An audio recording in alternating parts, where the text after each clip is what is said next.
Go for it.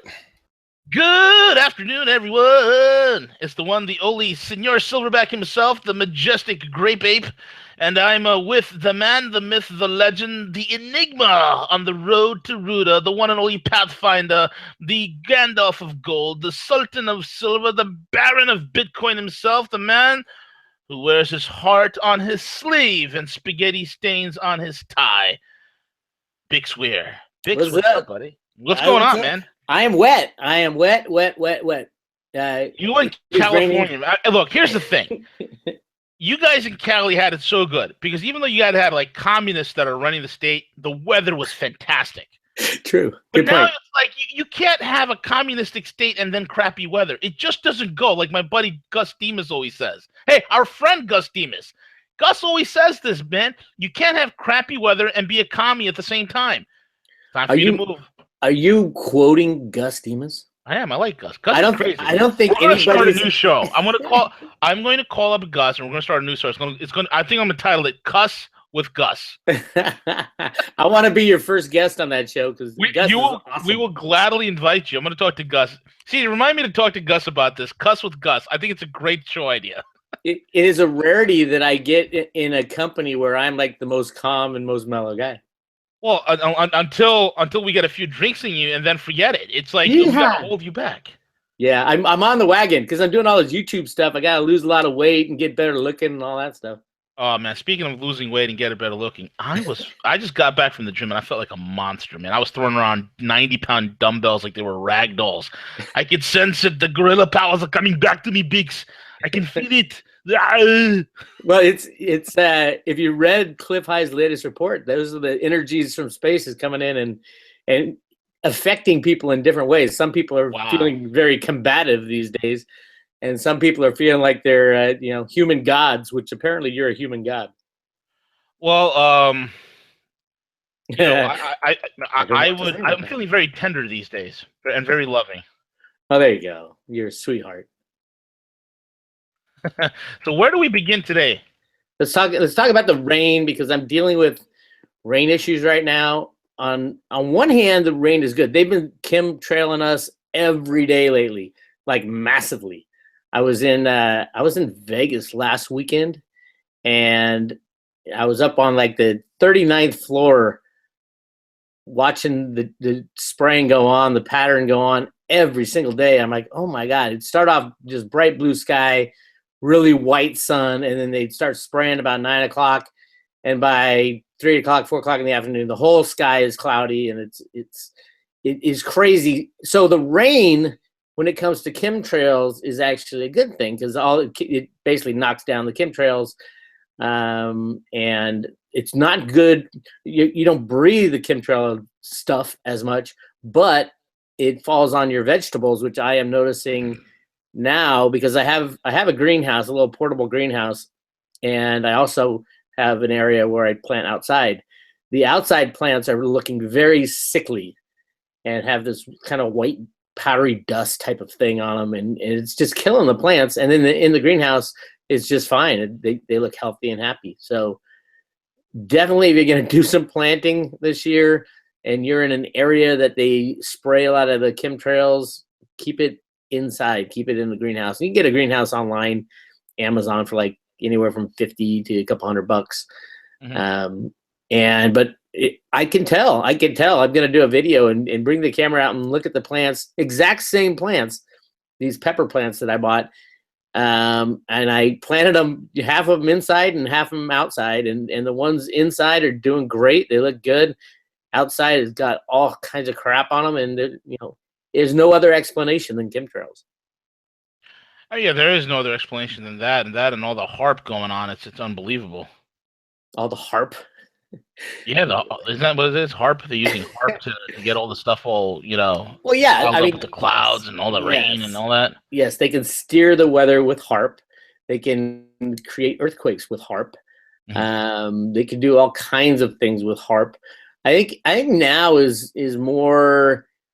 Not the chemtrails. Like I believe I know why they're spraying those. It's because the sun is changing. We're in a different part of the Milky Way that is more dense with matter, and as the sun goes through it, it burns the sun burns differently, burning up more matter. There's a paper on the Road to Ruta website in the resources section that explains it so that it's very easily understandable. Now, there's other things about chemtrails. The main thing I think is they're trying to reflect neutrinos and other sun rays that are coming into Earth. But there's the dark side that they're spraying us with chemicals to make us sick. It might be a little of both. They might be spraying to save us, but in the midst of saving us, they're also making us sicker and sicker, which is good for the bad guys' agenda because it kicks up healthcare costs and they make more money that way. Yeah, absolutely, man. It's interesting to say the least what's going on with all the weather, the issues that are happening in California. How's that dam situation, man?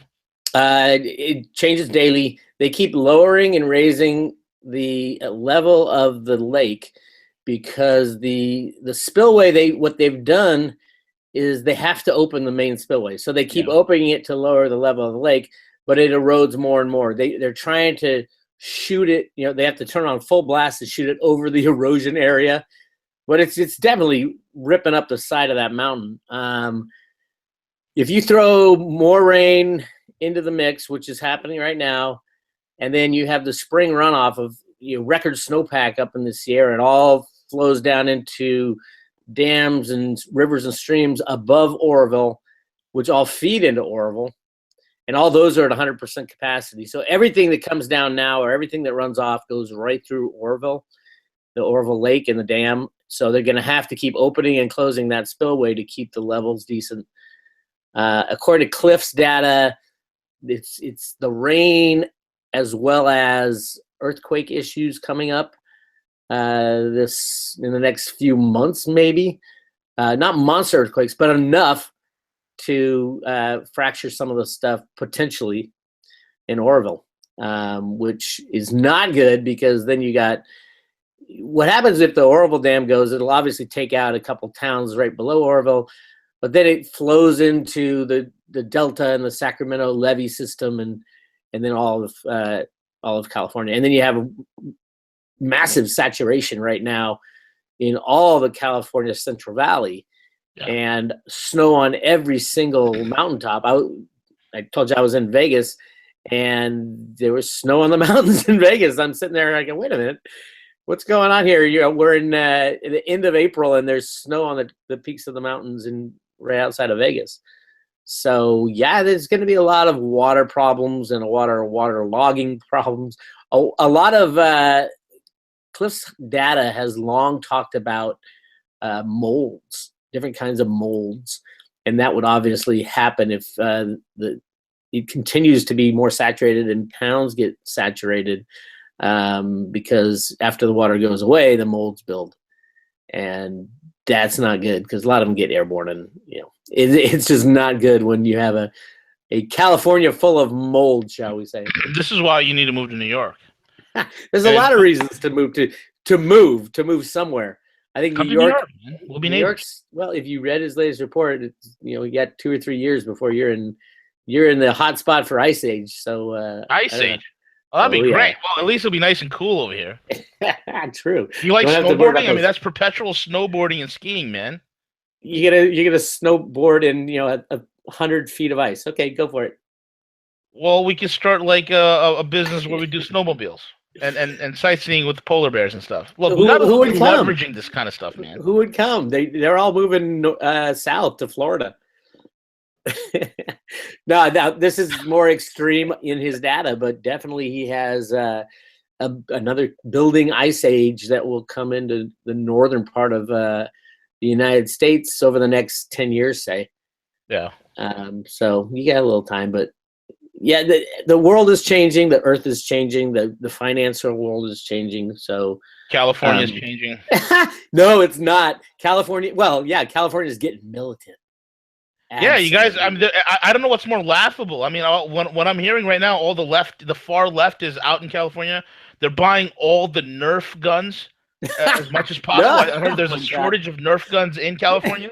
That was before.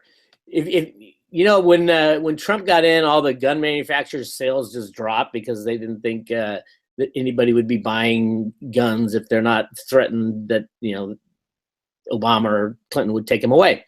I'm saying if you want to, you want to think about a good time to buy the gun manufacturers' stocks, it would be right now, because the left is completely unarmed and are changing their tactics. Ann Coulter is supposed to be speaking in Berkeley, which is the left. If you're looking for the heart and soul of the far left, it is Berkeley, California. Yeah. I live 5 miles away, and it used to be school related, campus related. I don't think it is that much anymore, although it is the Republicans at UC Berkeley who basically hired Ann Coulter to come out there, and then the Board of Regents, who is, what's her name? Janet Napolitano is the head of that. Can you believe that? Unreal, she's a criminal among criminals. But yeah, I mean, if you're looking for the heart and soul of the militant left, it is Berkeley. Ann Coulter, they said, no, you can't come out here. We can't police it. She said, screw that. I'm going to come out and stand in the middle of Sproul Plaza, which is the large open area right in front of Berkeley, right on at the end of Telegraph Avenue. It's kind of the heart of where the protests happen, but it's public property. And so the Berkeley police can't do anything. They can't stop her from, setting up a little podium or a loudspeaker and speaking. So the far left and far right are both going to show up. The paid Berkeley. Let's you and I make that a pay-per-view event. We'll get a couple of drones. I think George Soros already bought the rights for that, because he's hired quite a few people to go in there. Oh, that sucks. I would have made it a pay-per-view event. I was going to take some drones. We could get multiple camera angles. Oh, I'm getting a drone today. Are you really? Which one are you getting? I am. I'm getting the. Oh shit! Not the Phantom. I'm getting the. Oh shit! Now I forgot the name. That's how much I know about this drone thing. Hold on, I can find it. While you're doing that, just a real quick update, gentlemen. It looks like Ann Coulter has canceled her speech at Berkeley. Oh, they canceled. They canceled her. Well, the sponsor of the event pulled out from sponsoring it. Probably they had to. Yeah, so now she's canceling it. Yeah, the school said she's got to cancel, but she said she's going to speak anyway. I don't know if she actually canceled, because she said she was going to speak anyway. Interesting. All right, the drone is it's a DJI Mavic DJI Mavic. It's a smaller Mavic one. Pro? Yeah, that's it. That's a cool drone, man. Yeah, it's like the smallest one, and that's so $1,000 drone, bro. Wow, that's $1,000 drone. Yeah, you are not playing, man. I plan on doing a lot of YouTube footage of California during the flooding incidents, because I mean Orville Dam is only like 100 miles from my house. What you could do is you could film your escape from California as the dam is breaking. You jump in your Wrangler, you hit the gas, and the drone is like following the Wrangler as you're hightailing it on out, and play some dramatic music. And then I'll be waiting for you on top of the hill. I'll jump on top of the roof of the Wrangler. I'm holding on for dear life while you and I both speed out of there. That would be an action flick right there, man. There's some people who are so afraid of natural disasters and crazy things going on in the world. I'm not one of those. I love being in the middle of it. I'll jump in the middle of it and run in, save people from a burning house and stuff. I love doing that stuff. You're a crazy man. You're the kind of guy that if we went to like Hawaii and there was like we were like in Kilauea, we were visiting Mount Kilauea with the flowing lava flow, you would be probably one of those dudes that would get on those aluminum foil suits and get near the volcano. And I'd have to pull you back. No. I'm not a risk taker. That's why I'm getting a drone. I want to see it. I want to be involved with it, but I don't want to put myself in danger. So I got a drone. It could go 5 miles, and I'll just tape it. I'll videotape the whole experience and share it with everybody. Oh, there you go. Sign up for Road to Ruta YouTube, because you're going to see aerial footage of the flooding of California. Jeez Louise. And again, if that dam goes bust, forget about it. That's like a great deal of crops are dependent upon that. Well, yeah, they're dependent upon that in the aqueduct system and the levees up there. And the amazing thing is, I mean, Sacramento is the capital of California. It's about, I think, about 20 miles south, downhill from Oroville. Sacramento has had just mega floods all throughout history. So us in all our brilliance decide to build dams and levees so we can control Mother Nature. But all these dams and levees, every year they think, oh my God, they like cross their fingers. It's like New Orleans. They cross their fingers and pray that all this stuff holds. Because if it doesn't hold, you're talking 10 feet of, 5 feet of water in Sacramento on the Capitol, which destroys, it's a huge city now. I mean, yeah. And so also the way they deal with the aqueduct, the California aqueduct, which is the big aqueduct that brings all the water down through the Central Valley for all the vegetables and fruits and nuts, all the way down to LA, because that's where LA gets a chunk of their water as well. That is a very tenuous system as well.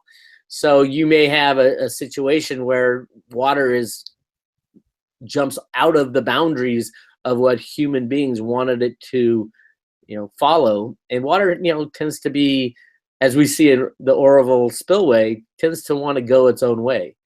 And it is very powerful when it does that. It'll decide where it wants to go. And humans, being the morons that we are, think we can control Mother Nature with chemtrails and with dams and levees. And you can do a point. But when things get extreme, you can kiss it all goodbye. And then all those houses that are built in the Central Valley, pretty much the Central Valley is all a floodplain. It is just been, the water's been diverted for a long time to facilitate building more housing, building farmland to feed the nation, things like that. When that all breaks apart and goes sideways, and then you've got the end of globalization thanks to Trump's tariffs and all that, where are we going to get our food? New York. Yeah, you go get a pizza in New York. As if they grow their own tomatoes and their own wheat. We grow our own pizzas here, man. They literally, pizza grows on trees in New York. It is the most healthiest food. It has all the four basic food groups in there. It's all you need to survive. Yes. So I will go to New York, and I won't worry about the food situation, the water situation, the ice age situation. No, you got. That's the other thing. It'll be a frozen Arctic, and Pepe's Pizza, and Lombardi's, and John's, and Ray's. Well, they'll still be here. Yeah, they will still be there. They'll just be under 10 feet of water. No, we're going to make sure we're innovative, New Yorkers. We're very innovative. So we'll be on the top of the ice plane serving hot pizzas to our Eskimo customers. Good. I did just purchase, I talked about this in the morning news, my morning news. I just purchased Berkey. It's a reverse osmosis water filtration. It's like a big bucket that basically, if there's a water problem, and flooding, you always get water pollution problems. Yeah. And sanitation problems. And a lot of, again, Cliff's data. You got to read Cliff's latest report because he talks a lot about water and the flooding and the sanitation problems with water. So I did order a Berkey, and it's, I think it might even be on back order, unfortunately. But I should get it in the next couple of weeks. Hopefully in time. I have jumping all around. I have some of these camping water filter things for going mobile, but I don't have anything really in my house that can filter any kind of water in large amounts. So this is I think it's a 5-gallon Berkey. Mm-hmm. If you look it up, it's supposedly the best water filtration system. You just dump the water in the top, and then you got fresh, clean water with no chlorine, no asbestos, none of the bad things, no chemtrails. Pretty important thing for us human beings. I don't know if you're aware of that, V. I thought it was banana milkshake smoothies. Bix, you'll have to check out the aquaponics and the indoor grow systems that I'm already ahead of you guys. I told you about my tilapia and asparagus idea with the aquaponics. So I want to do that. I'm worried about the power generation stuff part of it. Use your electric scooter, or what I'm planning to do is You mean my electric generator, right? Oh yeah. No, use your electric scooter. My solar create generator. A conveyor belt. It doesn't have pedals. Yeah, just hook it up. Yeah, I hear you. That's it. Just go for it, man. You know, here's something funny. My buddy and your buddy, you know Will there, right? From Perpetual. Yeah, Will's great. Will has started his little greenhouse, and I think he's got some hydroponics going as well. He's more scientific about this stuff than I am, though. Will, I mean, yeah, that's Will, he sent me a picture of his greenhouse, and it's all clean and pretty and beautiful. He's got everything labeled, whereas mine is, you know, I throw a bunch of dirt in there and some seeds in the ground. I'm just doing marijuana and asparagus. The marijuana will be for trading purposes only and medicinal use. I do not smoke anything, but I won't mind a brownie to alleviate some of the stress. Oh, they got everything now. You got gummy bear, pot gummy bear. Yes, that's right. That's right. Well, you know, we got to hook up with our boy Jamie over at Beyond Honey Oil. He does these Jolly Rancher cannabis things, which are just absolutely delicious. All sorts of deliciousness. Well, the good thing about all of that is a sign that our freedoms are returning when, you know, California has legalized marijuana and Colorado. Well, California's lunacy to begin with, so we don't know if our freedom is returning or we're just going batshit crazy. We don't know. Well, yeah, they've been sucking on the teat of the government for so long. They're going to be pleasantly terrified the moment that the system ends and all the snowflakes melt. So, yeah, you know, freedom is a great thing if you're not dependent upon your government for your food, your welfare, your social programs, and paying for your college tuition. So it's going to be a really interesting few months. I'm excited though, and like I said, I love natural disasters. I hope my drone comes fast enough so that I can go out to Berkeley tonight or tomorrow night if Ann Coulter decides to actually speak, which I heard she was going to speak, even though they canceled the official show. Yeah. So she's going to walk into the middle of Sprout Plaza with the microphone, I guess. But if she speaks or if she doesn't speak, I have a feeling that the two militant sides are going to show up anyway. Yeah, I think so. It's going to be the Battle of Berkeley all over again, which will be great. The Battle of Berkeley. Run and the Antifa. Again, I am in recommendation of capturing Antifa and giving them giant wedgies. That's what they need. Giant wedgies. Just give them the biggest wedgie possible. They'll never come back and fight them again. If you see the footage, it's now coming to blows and sticks, and the next step up is armed conflict. So get ready for that. Maybe this time it'll be like tasers and stuff. Well, Antifa don't have the balls, man. They're a bunch of cowards. Bix, you'll have to listen to our Friday show. We have a guest that's doing something about Antifa and being pretty aggressive about it. Cool. Oh yeah, and he is not to be trifled with. This guy is like a black belt in ninjutsu, and he's a big dude. He's like 6'5", 270, big. Well, see, it's both sides are, you know, you can be as big as you want. If some crazy crackpot pulls a gun on you, it's good night, sweetheart. Not me. I'm impervious to bullets, Bix. Oh, good for you. You're like Super V. I'm actually wearing a Superman shirt right now as I'm speaking. Is it real tight? It's actually kind of loose. Does that look like a Halloween costume with the fake boobs and the six-pack stomach muscles? Dude, is my webcam on? CJ, is my webcam on? Is he seeing me right now? I just shut it down. Yep, you're good. All right, good. There. How'd you know, man? God, you guys. I got kids.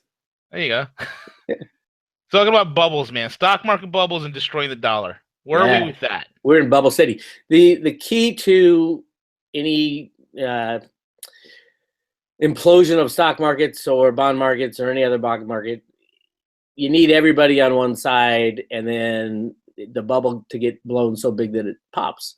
Right now, the short position on the stock market is almost as low as it's been since 2007, 2008. So, yeah, the bubbles are blowing, and I don't know how big they'll get before the system falls apart. But clearly, the bubbles are blowing. The Dow, what is it, over 20? What is it? What's the Dow at these days? I don't even know, man. I stopped counting. 22,000, 21,000. I have no idea. Yeah, so at the end of the day, you need everybody flowing in one direction for bubbles to occur, which is what has happened over the last 6 months.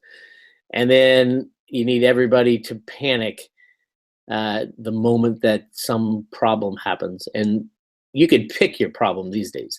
There's so many things that could trigger the stock market to pop. And knowing what I know about the Federal Reserve Bank and their desire, and the U.S. Treasury, their desire to continue the rig or let the rig go.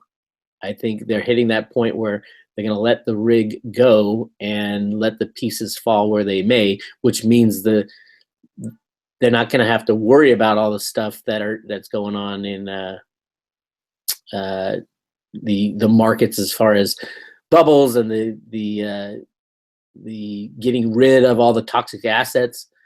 So yeah, it's going to be really interesting when this thing turns around and then there's no Fed to prop it up, because ultimately that's what they want to do. The idea is to destroy the unbacked fiat monetary system. That's been the idea since the invention of the Fed, really.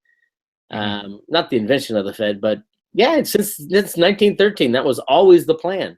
The plan was in 1913, they gave the banksters the power to print money because there was a problem with the money.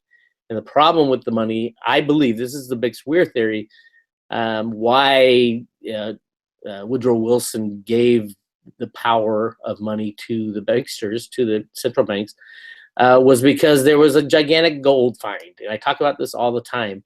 But when you have a system that has 100 million ounces of gold in it and you add billions of ounces, that's going to cause social disruption and social chaos. And even all the rich and the poor will lose everything they had because it would be so concentrated, that wealth. So Woodrow Wilson gave up the ghost and he said, okay, because he hated bankers, but he's the president who signed the Federal Reserve Act in 1913. Yeah. Everybody's like, why? Even Edward Griffith in his book that really doesn't get to why Woodrow Wilson, because he made the final call on December 23rd. Had he not signed that bill into law, there would be no Federal Reserve. And he hated bankers. So that's the big question is why did he do it? And I believe it has 100% to do with the gold found in the Grand Canyon. But always the idea was from that point on was print as much money to destroy the system to get back to a gold standard. And that's especially kicked in when computers were invented in the 1960s and 70s and electronic assets were invented by our friend Alan Greenspan in the late 60s and early 70s. So that's always been the plan. Blow the bubble as big as possible to one day destroy it. And Trump is continuing with that with all his Obamacare reversal and tax plan. I mean, everything coming out of Trump's mouth is about spending money now. Spend all the money you get and stop trying to fix things. Let's crash it and then fix it. So the Bix Weir theory, we'll see what happens. Yeah. Now, which brings us to the next thing. Countries that are buying Bitcoin, Bix. What's going on there? Yeah. I mean, ultimately, I've said it for a while that every central bank in the world at some point will print currency to buy silver and gold. I've been saying that since the early 2000s when I was working with GATA. And it's true. They know exactly. At some point, they're going to stop rigging and suppressing the price. Well, if you look at JP Morgan, it's done them very well since they suppress the price on the paper market and then buy the physical. But at some point, every single government, every single central bank will be doing the exact same thing. And now there's a new entrant into that market, which is Bitcoin. And there are governments now openly discussing the use of blockchain and the use of Bitcoin in their monetary system. Yeah. The latest was, what was it? Let me look it up. I think it was Malta or something like that.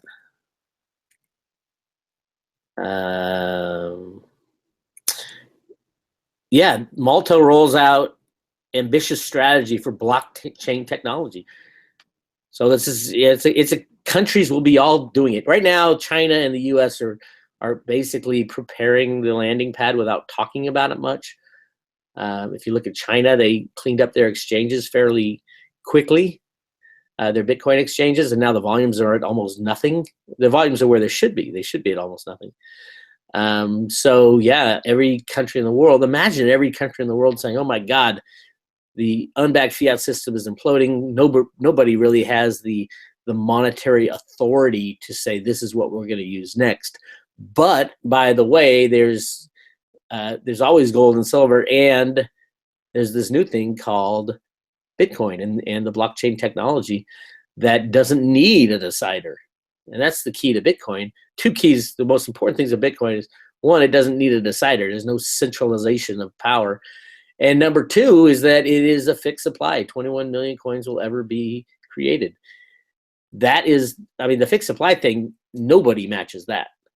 Gold and silver don't match that at all, because, you know, you can always find a new gold mine, or you can, you know, they even talk about mining gold in the oceans and on asteroids.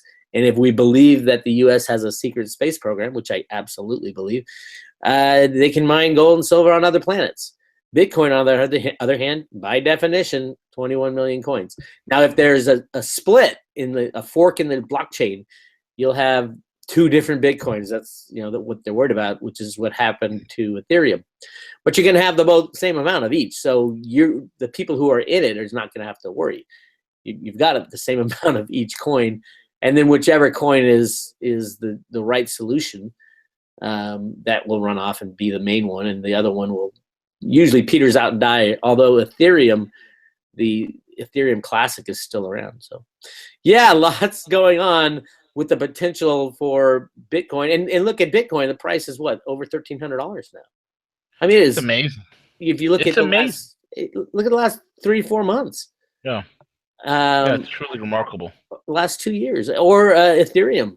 Loving that. It was, 3 months ago, Ethereum was at $7. And now it's at like $52. I mean, but this isn't stopping. This is just the beginning. We're at the very, very beginning of cryptocurrencies.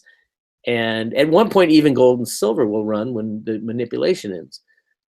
But cryptos right now, the smartest thing we all can do is buy Bitcoin and Ethereum, and as it goes up, start spending the proceeds on physical silver that you take off the market. That's it. Convert the crypto, the digital, into actual physical. Just parts of it. Bitcoin's going to be around for hundreds of years, believe it or not. It's in Cliff's data for hundreds of years, at least 100 years. Yeah. Now, will we need money at some point? Probably not. I think the invention of 3D printing technology is moving so fast.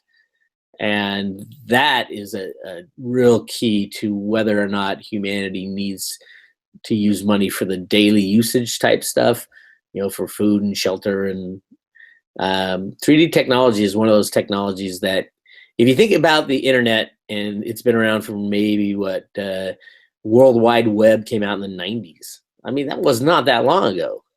And now look at it. Our whole world relies on the internet for just-in-time delivery system stuff and information. And the speed of technology moving is crazy. So 3D printing is creating things with machines, basically. Yeah. And once you program in the basic design, and you can go down to the atom if you want. I mean, obviously it's not happening right now, but it can happen. It might be happening at CERN or something like that. But I saw 3D printing of houses. There's a company that does that in Sweden. Yeah, for I think $10,000 they could 3D print a home for you. Yeah, so it'll come to a point where the need for money will be less and less. And then here's another thing, man. Look at 3D printing. I mean, the technology's there already. They're 3D printing gun parts, so you can make a gun. There's 3D printed guns. You can make 3D printed bullets. Yeah. But the big jump forward is the creation of the atoms and the matter used to make the guns. Right now, you got to put in the feedstock. You got to put in the plastic or the metal or whatever has to be put in from the outside. When we get to a point where we can create atoms from energy, which is kind of like the reverse of splitting an atom, but we kind of are getting our hands on how molecules are made, and ultimately, we're not talking the next 10 years, but maybe the next 50 years that we'll have those replicators from Star Trek, where you just punch in what you want, it creates it from energy that is taken from around it, and it condenses that energy into molecules, and then it uses the technology of 3D printing. You have the blueprint, and you create a ham sandwich, that type of thing. And it's possible. And if you look at the Star Trek technology, everybody was blown away, saying, there's no way you can talk into a tricorder and talk to somebody on a spaceship. And now we do it. We have cell phones in our hands. Right. So the technology of Star Trek is really interesting, and a lot of it has already come true. And I think a lot of it's right around the corner. Flying cars, I'm ready for that. That'd be fun. I don't want flying cars, man. I mean, people could barely drive. You don't have. Well, look up in the sky right now. How many accidents? If you had a flying car, how many accidents are you going to get in? A million. You're going to get in a million accidents on the ground. Up in the sky, and yes, there will be technology within each flying car that tells you, automatically stops you when you're about to run into something. Well, why? Why would you want to be counted out of the Jetsons? Dragging Neanderthal, and I love gasoline. I love cars. Okay, I love engines. You gotta run with the scenario. If everybody gets a flying car, you're gonna have the road. You're gonna have the road to yourself. Exactly. You're right. I've never saw it that way, Bix, and this is why I have you on. You're right. I'll have the entire road to myself. It'll be me and my cars speeding through the what's left of the interstates. Yeah, and nobody will be in your way because they're all flying over your head, moving on with their lives. Yeah, and I'll be stuck in the past, enjoying my life. Well, there's a lot of people who just love the past, and there's nothing wrong with that. I mean, I know people who don't even have cell phones. God, how do they live? they're older. Speaking of cell phones, they're happy. I just got yesterday, it went on sale today, but yours truly got it yesterday. The new Samsung Galaxy S8 Plus. This phone is all screen. There is no bezels on it. And I have my S8 in one hand. I have my iPhone 7 Plus, jet black in the other hand. Wow, man. But this Samsung, dude, I mean, I'm looking at this thing. I'm like, where can they go from here? This is like amazing. The screen is crazy. You're like it's the wild, wild west for you. You got, instead of a 357 Magnum in each holster, you got two iPhones. That's what it is. So if somebody breaks in, I'm going to throw my smartphones at them. Oh Lord! But I can tell you right now that a smartphone is a hell of a lot more powerful than a 357 Magnum. It is when it comes to 99% of the things we need to do today. Now, granted, when push comes to shove and you're standing in front of someone with a 357 and they want to kill you, an iPhone, it'll take a while to order your 357 online. Yeah, but within life and going into the future, I'd rather have a cell phone than a 357. Absolutely. And I have a 357. I believe you do. You have an arsenal at your house. I live in the most dangerous part of the world, right next to Berkeley. Yeah, you do, man. I mean, literally, I think gun sales are going to go through the roof, arming the left side of the population that hadn't gotten guns yet. As soon as one of these freedom speeches, Ann Coulter's speeches, where the left and the right start fighting and guns come out, everybody's going to need to get a gun because the Berkeley police they're trained not to do a thing. It is amazing. They're the most passive police force in the United States, and they are trained. The mayor has connections to all sorts of far left communist groups. I mean, it's disgusting. Yeah. But the reality is, the Berkeley police and the Berkeley campus police, UC Berkeley police, they are trained to stand back and do nothing. And now we got militant gangs on both sides arming up, according to social media, and the Berkeley police and the campus police are going to do nothing about it. So, yeah, I think everybody's going to have to get armed soon, and I would say within the next 6 months we'll all be walking around with firearms. That's crazy, unreal. Anyway, buddy, that brings us to the end of the broadcast. Already. Yours truly's got to run to the airport. I got to pick up my parents. They flew in. Uh-oh. Get them. Do they listen to you? No. Good. No. Good. That's a good thing. They're like, what's going on in the world, you idiot? Oh, Dad. Our little boy is talking about revolution on the radio. Yeah, exactly. Give me his crazy ideas. No, my parents are chill. They're both retired. They're loving and living life, man. Good. I'm just looking at those two and be like, man, if I could do what you guys did, that's what I'm trying to do. I hear you. Yeah, man. All right, man. All right, give your shout outs, man. How can people follow you? How can they, get your premium subscriber services and all that? That's all very key points. Road to Ruta. Road2Ruta.com is, you put your email in and you get a free book. You can't beat that. And that's the YouTube channel is Road to Ruta, and I'm doing a lot of that stuff because whole new crowd that has never heard of the Road to Ruta theory and has no idea what I'm talking about. So yeah, it's fun. Awesome. And you can chip out with me, CJ, at roguemoney.net, as well as follow us on @TheRogueMoney, where the entire team, the entire Guerrilla Squad is over there writing a plethora of great articles and keeping you informed with the latest and greatest. With that being said, we're at the end of the broadcast. Tune in here next week as the man, the myth, the legend, the Pathfinder on the road to Ruta, the Sultan of Silver, the Gandalf of Gold, and the Baron of Bitcoin himself rejoins us for another Hump Day. With that being said, we're over and out. Take it away, CJ.